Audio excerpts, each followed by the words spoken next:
ആലത്തൂർ എന്ന് പറയുന്ന മണ്ഡലം ഇടതുപക്ഷത്തെ സംബന്ധിച്ച് വലിയ സ്വാധീനമുള്ള ഒരു മണ്ഡലമാണ്. അത് നിസ്സംശയം നമുക്ക് പറയാൻ പറ്റും. ഈ ആലത്തൂർ ലോക്സഭാ മണ്ഡലം നിലവിൽ വരുന്നത് 2009 അതിനു മുമ്പ് ഒറ്റപ്പാലമായിരുന്നു. പാലക്കാടും ഒറ്റപ്പാലവും 2 ലോക്സഭാ മണ്ഡലങ്ങളാണ് പാലക്കാട് ജില്ലയുടെയും തൃശ്ശൂർ ജില്ലയുടെയും ഭാഗമായിട്ട് ഉണ്ടായിരുന്നത്. അതും ഒറ്റപ്പാലവും ഇടതിന് സ്വാധീനമുള്ള മണ്ഡലമായിരുന്നു. 1977 ഒറ്റപ്പാലം ലോക്സഭാ മണ്ഡലം നിലവിൽ വന്ന ആദ്യത്തെ തെരഞ്ഞെടുപ്പിൽ കോൺഗ്രസിലെ കെ കുഞ്ഞമ്പുവാണ് വിജയിക്കുന്നത്. പിന്നീട് 1980 AK ബാലനിലൂടെ CPIM ആ മണ്ഡലം തിരിച്ചുപിടിച്ചു. 1984 പക്ഷേ ഇന്ദിരാഗാന്ധിയുടെ വധത്തെ തുടർന്നുണ്ടായ സഹതാപ തരംഗത്തിൽ KR നാരായണൻ ആ മണ്ഡലത്തിൽ നിന്ന് ജയിച്ചു. 1987 91 അദ്ദേഹം വിജയം ആവർത്തിച്ചു. പിന്നീട് 1993 KR നാരായണൻ ഉപരാഷ്ട്രപതി ആയതിനെ തുടർന്നുണ്ടായ ഉപതെരഞ്ഞെടുപ്പിലാണ് ഒറ്റപ്പാലം മണ്ഡലം CPM തിരിച്ചുപിടിക്കുന്നത് S ശിവരാമനിലൂടെ. പിന്നീട് 1996, 98, 99, 2004, 2009 ഈ തെരഞ്ഞെടുപ്പുകളിലൊക്കെ 2006 വരെ ഒറ്റപ്പാലത്ത് 2006 വരെ CPMൻ്റെ സ്ഥാനാർത്ഥികൾക്കായിരുന്നു വിജയം. ഏറ്റവും ഒടുവിൽ ഒറ്റപ്പാലത്ത് നിന്ന് MP ആയത് S വിജയകുമാറാണ്. അദ്ദേഹം തുടർച്ചയായ 4 തെരഞ്ഞെടുപ്പുകളിൽ അവിടെ അജയകുമാറാണ്. അദ്ദേഹം തുടർച്ചയായ 4 തെരഞ്ഞെടുപ്പുകളിൽ അദ്ദേഹം അവിടെ നിന്ന് ജയിച്ചിട്ടുണ്ട്. 2009 ആലത്തൂർ മണ്ഡല പുനർനിർണയത്തിന് ശേഷം ആലത്തൂർ നിലവിൽ വന്നപ്പോൾ ആദ്യ ജയം PK ബിജുവിലൂടെ CPMന് തന്നെയായിരുന്നു. 2014 PK ബിജുവിൻ്റെ ഭൂരിപക്ഷം കൂടുകയാണ് ചെയ്തത്. 2014 അപേക്ഷിച്ച് 19 ആയപ്പോഴത്തേക്കും 2009 അപേക്ഷിച്ച് 2014 ഭൂരിപക്ഷം കൂടി. 2014 37,312 വോട്ടിൻ്റെ ഭൂരിപക്ഷം ഉണ്ടായിരുന്നു PK ബിജുവിന്. ആ ഭൂരിപക്ഷമാണ് 2019 രമ്യ ഹരിദാസ് 1,58,000 വോട്ടിലേക്ക് മാറ്റുന്നത്. ഈ തോൽവിയിൽ ബിജുവിൻ്റെ ഉത്തരവാദിത്വം എത്രയാണ് എന്നാണ് നേരത്തെ ജോർജ് പൊടിപ്പാറ നമ്മളോട് വിശദീകരിച്ചത്. നമുക്ക് അടുത്തൊരു ഈ തെരഞ്ഞെടുപ്പിൻ്റെ ചിത്രത്തിലേക്ക് ഈ ചിത്രം മാറ്റുന്നത് നിശ്ചയമായിട്ടും K രാധാകൃഷ്ണൻ എന്ന് പറയുന്ന CPIM സ്ഥാനാർത്ഥിയുടെ അല്ലെങ്കിൽ ഇടതുജനാധിപത്യ മുന്നണി സ്ഥാനാർത്ഥിയുടെ സാന്നിധ്യം തന്നെയാണ്. അദ്ദേഹത്തിൻ്റെ പ്രതിച്ഛായ MLA എന്നുള്ള നിലയ്ക്ക് ചേലക്കരയിൽ 2-3 വട്ടം MLA ആയിരുന്നു അദ്ദേഹം. ഇപ്പോഴും ചേലക്കരയുടെ MLA ആണ്. ആ MLA എന്ന നിലയ്ക്ക് അദ്ദേഹം നടത്തിയ പ്രവർത്തനങ്ങൾ, മന്ത്രി എന്നുള്ള നിലയ്ക്ക് ആദ്യ MLA ആയപ്പോൾ തന്നെ മന്ത്രിയായ ആളാണ്. 1996, 2001 EK നായനാർ മന്ത്രിസഭയിൽ അദ്ദേഹം മന്ത്രിയായിരുന്നു. പിന്നീട് കേരള നിയമസഭയുടെ സ്പീക്കറായിരുന്നു. ഇപ്പോൾ വീണ്ടും 2ാം പിണറായി വിജയൻ സർക്കാരിൽ മന്ത്രിയാണ്. അദ്ദേഹം ആ നിലയ്ക്ക് നടത്തുന്ന പ്രവർത്തനങ്ങൾ, അദ്ദേഹത്തിൻ്റെ സ്വീകാര്യത, ഇതൊക്കെ പ്രധാനപ്പെട്ട ഘടകമാണ്. ശ്രീ ജോർജ് കൂടി പറഞ്ഞ രാധാകൃഷ്ണൻ്റെ സ്ഥാനാർത്ഥിത്വം, താങ്കൾ അത് സൂചിപ്പിച്ച് തുടങ്ങിയിരുന്നു. രാധാകൃഷ്ണൻ്റെ സ്ഥാനാർത്ഥിത്വം ഏത് നിലയ്ക്കും മണ്ഡലം തിരിച്ചുപിടിക്കുക എന്നുള്ളത് LDFിൻ്റെയും CPMൻ്റെയും ലക്ഷ്യമാണ്. അതിന് ഏറ്റവും യോജിച്ച സ്ഥാനാർത്ഥി രാധാകൃഷ്ണനാണ് എന്നുള്ള കാര്യത്തിൽ തർക്കമില്ല. ആലത്തൂരിനെ സംബന്ധിച്ച് രാധാകൃഷ്ണൻ്റെ സാന്നിധ്യം എങ്ങനെയാണ് 2024 ഈ മത്സര ചിത്രത്തെ മാറ്റാൻ പോകുന്നത്? താങ്കൾ സൂചിപ്പിച്ചാണ് അതിലേക്ക് എത്തുന്നതിന് മുമ്പ് ഒരു കാര്യം പറഞ്ഞു വെച്ചുകൊണ്ട് വേണം നമ്മൾ ആ വിഷയത്തിലേക്ക് കടക്കാൻ. അതായത് ആലത്തൂർ ഇടതുമുന്നണിയെ സംബന്ധിച്ചിടത്തോളം ഒരു അഭിമാന ബിംബമാണ്.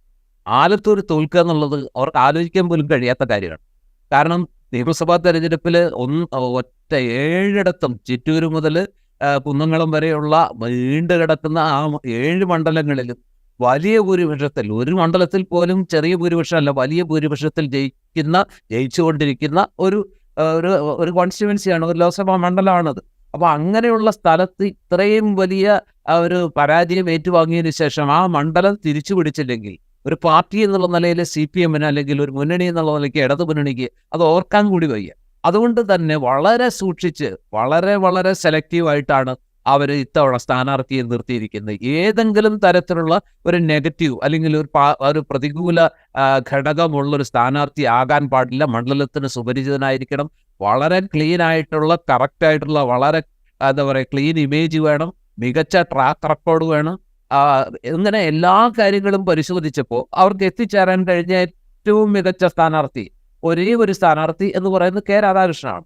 അദ്ദേഹത്തിന്റെ വ്യക്തിപരമായിട്ടുള്ള ആ ഒരു സംശുദ്ധി, അതുപോലെ തന്നെ ജീവിതത്തിൽ അദ്ദേഹം കാണിക്കുന്ന അദ്ദേഹത്തിന്റെ ഡൗൺ ടു എർത്ത് ആയിട്ടുള്ള വളരെ ഗ്രാസ് റൂട്ട് ലെവലിലുള്ള അദ്ദേഹത്തിന്റെ ബന്ധങ്ങൾ, ഒരു കർഷക പശ്ചാത്തലത്തിൽ വിവാഹം പാർട്ടിക്ക് വേണ്ടി സ്വയം സമർപ്പിച്ച് വിവാഹം കഴിക്കാൻ പോലും മറന്നുപോയ ആത്മാർത്ഥതയുള്ള സമർപ്പിതനായ ഒരു പാർട്ടി പ്രവർത്തകൻ. മാത്രമല്ല മന്ത്രി എന്നുള്ള നിലയ്ക്കോ MLA എന്നുള്ള നിലയ്ക്കോ സ്പീക്കർ എന്ന നിലയ്ക്കോ ഒരു ബാഡ് മാർക്കും അദ്ദേഹത്തിന്റെ പേരിൽ ഇല്ല എന്നുള്ളൊരു വസ്തുതയും ആ തെരഞ്ഞെടുപ്പിനെ തുണച്ചിട്ടുണ്ടാവും. പക്ഷെ ഒരു പ്രശ്നം എന്താണെന്ന് വെച്ചാൽ നിലവിൽ അദ്ദേഹം ഒരു മന്ത്രിയായിരുന്നു. ആ മന്ത്രിസ്ഥാനത്ത് ഇരുന്നു കൊണ്ടാണ് അദ്ദേഹം ആലത്തൂർ അത് ഉപേക്ഷിച്ചുകൊണ്ടാണ്, അല്ലെങ്കിൽ അത് നഷ്ടപ്പെടുത്തിക്കൊണ്ടാണ് സത്യത്തിൽ കെ രാധാകൃഷ്ണൻ ഇപ്പോൾ ആലത്തൂരിൽ പാർട്ടിയുടെ നിയോഗം നിറവേറ്റി സ്ഥാനാർത്ഥിയാകുന്നത്. അപ്പോൾ ഒരൊറ്റ ലക്ഷ്യമേ ഉള്ളൂ, രാധാകൃഷ്ണൻ ഇഷ്ടപ്പെട്ടാലും ഇല്ലെങ്കിലും അദ്ദേഹത്തിന് അതിനോട് മാനസികമായിട്ട് ചർച്ചയുണ്ടായിരുന്നോ യോജിപ്പുണ്ടായിരുന്നോ എന്നുള്ളതിനെ കുറിച്ച്, അതിനപ്പുറത്ത് പാർട്ടി അദ്ദേഹത്തിൽ ഒരു നിയോഗം അദ്ദേഹത്തിന് നൽകിയിരിക്കുകയാണ്. ആ നിയോഗം എന്ന് പറയുന്നത് പാർട്ടി ഏറ്റവും കൂടുതൽ വിശ്വസിക്കുന്ന, പാർട്ടി ഏറ്റവും കൂടുതൽ പ്രതീക്ഷിക്കുന്ന ആ ആലത്തൂർ മണ്ഡലം തിരിച്ചു പിടിക്കുക എന്നുള്ളൊരു നിയോഗം. അതിന് അദ്ദേഹത്തിന്റെ എന്താ പറയുക, ഈ ക്ലീൻ ആയിട്ടുള്ള ആ ഒരു ട്രാക്ക് റെക്കോർഡും പ്രതിച്ഛായയും തുണയാകും എന്ന് തന്നെയാണ് പാർട്ടി വിശ്വസിക്കുന്നത്. പക്ഷേ ഒരു ഘടകം, ഈ 1,58,000 വോട്ടിന്റെ ആ ഒരു വലിയ ഭൂരിപക്ഷം, ആ ഭൂരിപക്ഷത്തിലേക്ക് രമ്യ എത്തിച്ചേർന്ന രാഷ്ട്രീയ ബലം കൊണ്ടല്ല എന്നത് നമ്മൾ നിഷ്പക്ഷമായിട്ട് ചിന്തിക്കുമ്പോൾ നമ്മൾ മനസ്സിലാക്കേണ്ട ഒരു കാര്യമാണ്. കേവലം UDFന്റെ ഒരു രാഷ്ട്രീയ ബലം കൊണ്ടാണ് ഈ 1,58,000 വോട്ടിലേക്ക് രമ്യ എത്തിച്ചേർന്നതെന്ന് നമുക്കൊരു സാമാന്യ യുക്തി കൊണ്ട് അങ്ങനെ കരുതാൻ പറ്റില്ല. അതിൽ മറ്റ് പല ഘടകങ്ങളും ഇഴുകിച്ചേർന്നിട്ടുണ്ട്. അത് രമ്യ എന്ന വ്യക്തി എത്രത്തോളം ആലത്തൂരിലെ ഏറ്റവും സാധാരണക്കാരായ കർഷക തൊഴിലാളികളായ, തൊഴിലുറപ്പ് തൊഴിലാളികളായ, കർഷകരായ ജനസാമാന്യത്തിന്റെ ഹൃദയത്തിലേക്ക് രമ്യ എന്ന സ്ഥാനാർത്ഥി എത്രത്തോളം ഇറങ്ങിച്ചെന്നു, ഇഴുകിച്ചേർന്നു എന്നുള്ളൊരു വലിയ വിഷയം അവിടെ അന്തർഭവിക്കുന്നു. ഇവിടെ ഒരു വശത്ത് വളരെ ഡൈനാമിക് ആയിട്ടുള്ള, വളരെ വൈബ്രന്റ് ആയിട്ടുള്ള ഏത് ആൾക്കൂട്ടത്തിലേക്ക് ഇടിച്ചു കയറി അവരുടെ ഉള്ളിലേക്ക് ഇറങ്ങി ചെല്ലുന്ന രമ്യ ഹരിദാസ് എന്ന് പറയുന്ന സാധാരണക്കാരിയായ സ്ഥാനാർത്ഥി, മറുവശത്ത് എല്ലാ ക്ലീൻ പ്രതിച്ഛായയും അതുപോലെ തന്നെ ഏറ്റവും ഡൗൺ ടു എർത്ത് സാധാരണക്കാരുടെ പ്രതിനിധി, ഒരു തികഞ്ഞ സഖാവ് എന്ന ഇമേജുള്ള കെ രാധാകൃഷ്ണൻ. പക്ഷെ രണ്ടുപേരുടെയും ക്യാരക്ടർ തമ്മിലുള്ള അന്തരം, രാധാകൃഷ്ണൻ ഒരു പതിഞ്ഞ സ്വഭാവക്കാരനാണ്. രാധാകൃഷ്ണൻ അങ്ങനെ ഇടിച്ചു കയറി ഭയങ്കരമായ ഒരു ഗിമ്മിക്സ് ഒന്നും അദ്ദേഹത്തിന് വശമില്ല. അദ്ദേഹം ആ പഴയ ആ ഒരു ഉത്തമ കമ്മ്യൂണിസ്റ്റുകാരൻ്റെ, അല്ലെങ്കിൽ ഒരു നല്ല കമ്മ്യൂണിസ്റ്റുകാരൻ്റെ മിതത്വവും അതുപോലെ തന്നെ മെച്യൂരിറ്റിയും, വളരെ സീസൺഡ് ആയിട്ടുള്ള ഒരു പൊളിറ്റീഷ്യൻ എന്നുള്ള നിലയ്ക്ക് രമ്യയുടെ ശൈലിയും രാധാകൃഷ്ണന്റെ ശൈലിയും തികച്ചും വ്യത്യസ്തമാണ്. അപ്പൊ ഈ രണ്ട് ശൈലി, രണ്ട് രാഷ്ട്രീയ പാർട്ടികൾ അല്ലെങ്കിൽ രണ്ട് മുന്നണികൾ, രണ്ട് പ്രത്യയശാസ്ത്രങ്ങൾ എന്ന പോരിനപ്പുറത്ത് ആലത്തൂരിൽ അരങ്ങേറുന്നത് രണ്ട് വ്യത്യസ്ത സ്വഭാവ വിശേഷങ്ങളുള്ള വ്യക്തികളുടെ വലിയൊരു പോരാട്ട ഭൂമിക കൂടിയായിട്ട് ആലത്തൂർ മാറുകയാണ്.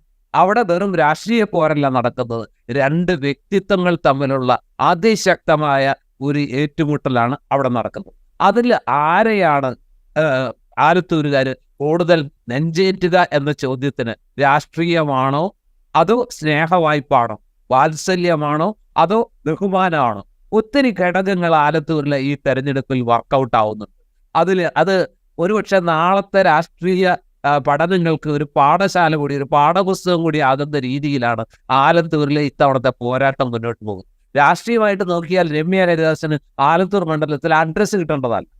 കാരണം അതാണ് അവിടുത്തെ കമ്മ്യൂണിസ്റ്റ് കോട്ടകളാണ്, അത്രമേൽ ഭൂരിപക്ഷമുള്ള മണ്ഡലങ്ങളാണ്. പക്ഷേ എല്ലാ സർവേകളും പറയുന്നത് അവിടെ അതിശക്തമായ പോരാട്ടം നടക്കുന്നു.